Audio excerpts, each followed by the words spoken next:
நானும் விஜயம் அவர்களை வாகை சந்திரசேகர் தான் நாங்கள் 3 பேரும் ஒன்றா பெங்களூரில் சந்தித்தோம். அப்பொழுது அவங்க தந்தையாருக்கும் குடும்பத்தில் யாரோ ஒருவருக்கு உடல்நிலை சரியில்லை என்றவுடன் வாகையார் அவர்களும் விஜயம் அவர்களும் சென்று விட்டார்கள். ஆனால் நான் மீண்டும் அடுத்த ஷூட்டிங்கில் சந்திப்போம்ப்பான்னு சொல்லிட்டு போயாச்சு. அப்போல்லாம் சார் தான் கூப்பிடுவோம். இப்போ நான் பீச்சில் போய் 4:30 மணிக்கு வாக் போவேன். அப்போ பார்த்தா ஒருத்தர் ஓடி வந்துக்கிட்டே இருப்பார். யாரா இதுன்னு ஒத்து பார்த்தா விஜி. என்ன விஜயமான சர்வசாதாரணமாக சொன்னாப்புல, இல்லைடா எனக்கு படம் இல்லை, அதனால் உடம்பு பார்த்துக்கணும்ல. இதை யார் படம் இல்லைன்னு எவனா சொல்லுவானா? அந்தளவுக்கு ஒரு உயர்ந்தவர் சகோதரர் விஜயம் அவர்கள். இப்போ கூட அவர் பிள்ளைங்கள்லாம் வந்திருக்காங்க. எனக்கு ரொம்ப பெருமை. அந்த அம்மா இருந்து இவ்வளோ தூரம் நல்லா ஆர்கனைஸ் பண்ணாங்க, அதுவும் பெருமை தான்.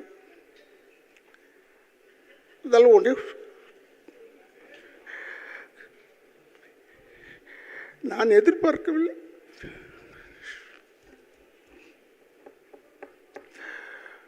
இவ்வளோ சீக்கிரம் போயிடுவான்னு எதிர்பார்க்கல.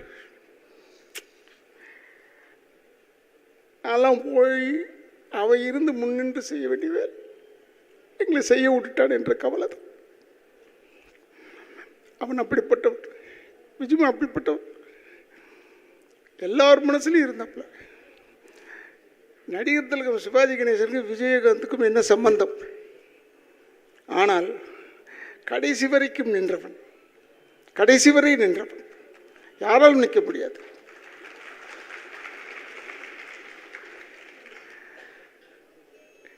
ஒரு இரங்கல் கூட்டம் போடணும்னா முதல்ல வந்து நிற்பப்பில் படாது.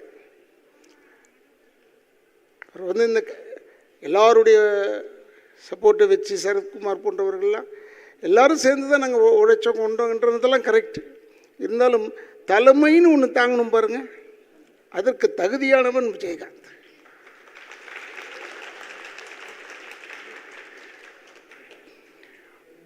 சகோதரர் விஜயமா, வாகையார், நானே, எஸ்.எஸ். சந்திரன், பாண்டியன், தியாகு, இந்த 6 பேரும் ஒரு டீமாக இருப்போம்.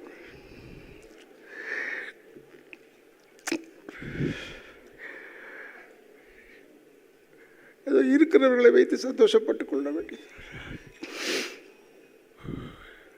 நான்லாம் நினச்சது அப்படி தான், இவன் இருக்கான் நம்ம பார்த்துக்குவான். அதனால தான் தியாகு எழும்போது கூட இப்போ நான் யார்கிட்டடா போவேன் கேட்பேன்னு சொன்னேன். அந்தளவுக்கு ஒரு நட்பு பாசத்தோடு இருந்தவர்கள்.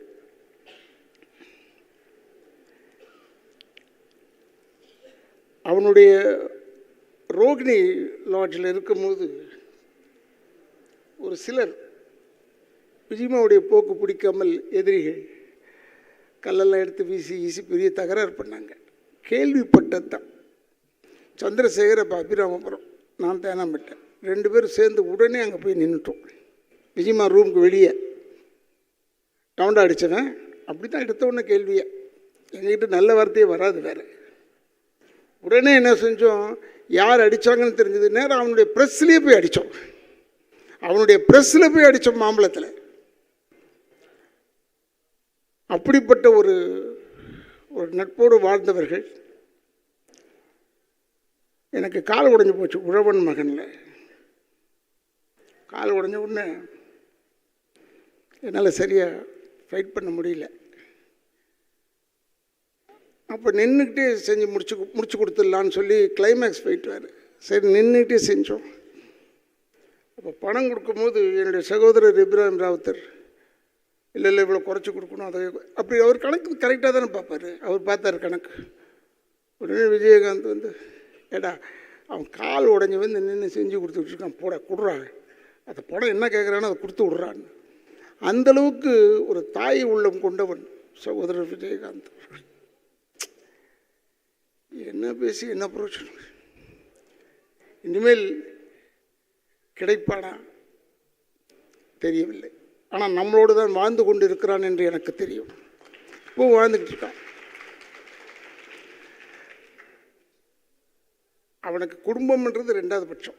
ஃபஸ்ட்டு யாருன்னா இந்த கலைத்துறையை சேர்ந்தவர்கள் தான் அவனுக்கு ஃபஸ்ட்டு. அதில் விட்டு கொடுக்கவே மாட்டான். எனக்கு உடல்நிலை சரியில்லை, அப்போ நான் வாடகை வீட்டுக்கு போயிட்டேன். திடீர்னு பார்த்தா உள்ளே வரும்போதே ஒரு ஃபோர்ஸ், ஒரு காற்று, சிங்கம் வந்த மாதிரி இருக்கும். யார்? விஜயகாந்த் உள்ளே வரப்பில்ல. அப்படி எல்லோரும் மறந்துட்டாங்க. அப்படி ஒரு ஃபோர்ஸ் அவனை சொல்லியிருக்காங்க. இப்போ 2-3 பேர் எங்களையும் திட்டிருக்கான், என்னையும் வாழையாரெலாம் திட்டியிருக்கான். இவங்க தான் இருந்தால் அதை கற்றுக் கொடுத்தாங்க, இதை கற்றுக் கொடுத்தாங்க. எதுவும் கற்றுக் கொடுக்க வேணாம், எல்லாருக்கும் எல்லாம் தெரியும். யாருக்கும் கற்றுக் கொடுக்க வேணாம். ஒன்று சகோதரர் விஜயகாந்த் உடைய பெருந்தன்மை இதே உழவன் மகனில் அவங்க அப்பாவை அவர் கொண்டுட்டாருன்னு பழி போட்டுருவாங்க. அதுக்கு அழுது நடிக்க வேண்டும். அதை என்னெல்லாம் ஓரங்கட்டி போய் கூப்பிட்டு போய் இப்படி செய்யலாமடா அப்படி செய்யலாமடான்னு அப்படின்னு ஒரு சின்ன டிஸ்கஷன் வச்ச ஒரு ஹீரோ ஒரே ஆள் யாருன்னா விஜயகாந்த் தான். வேறு யாருமே கிடையாது. நாங்கள் கிண்டல் பண்ணுவோம், சந்தோஷமாக இருப்போம், அது வேறு விஷயம். இருந்தாலும் அவனுடைய இந்த நினைவாஞ்சலியில் நான் கலந்து கொண்டு பேசுகிறேன் என்று என்னால் நம்ப முடியவில்லை. இருந்தாலும் அதை எடுத்து நடத்தி கொண்டிருக்கும் தென்னிந்திய நடிகர் சங்கத்துக்கு என் குடும்பத்தின் சார்பாக என்னுடைய வணக்கங்களை கூறி விடைபெறுகிறேன். அந்த ஆத்மா சாந்தி அடைய வேண்டும். எல்லாம் இறந்தப்புறம் கடவுளாகிடுவாங்கன்னு சொல்லுவாங்க. ஆனால் சில பேர் தான் வாழும் போதே கடவுளாக இருப்பாங்க. அப்படிப்பட்ட ஒருத்தர் தான் இவர். நிறைய அனுபவங்கள் அவருக்கு என் கூட, அது நானே வச்சுக்கிறேன், ஷேர் பண்ண கூட எனக்கு தோண மாட்டேங்குது. ஆனால் அவர் நிறைய நமக்கு ஷேர் பண்ணியிருக்காரு. நம்மக்கிட்ட எவ்வளவோ விட்டுட்டு போயிருக்காரு நமக்காக. அந்த நல்ல விஷயங்களை எனக்கு ஒரே ஒரு ரிக்வெஸ்ட் தான், ஸ்கூல் பாட புத்தகங்களில் கேப்டனை பற்றி வரணும். வேறு எதுக்காகவும் இல்லை, அவர் நடிகராகவும் சரி அரசியல்வாதியாகவும் சரி அப்படியெல்லாம் நான் சொல்லலை. மனிதன் எப்படி இருக்கணும் அப்படின்னு ஒரு சின்ன ஒரு டாபிக், நல்லா வாழ்ந்தால் இப்படி இருப்பாங்க, மக்கள் மனசில் வச்சுப்பாங்க ஒரு மனுஷனை அப்படின்னு எடுத்து சொன்னாலே போகிறோம். அண்ட் நம்ம எதுவும் சொல்ல தோணலை. அவர் சொன்ன வார்த்தைகளே தான் நானும் சொல்லணும்னு நினைக்கிறேன். சத்திரியனுக்கு சாவில்லை. வணக்கம்.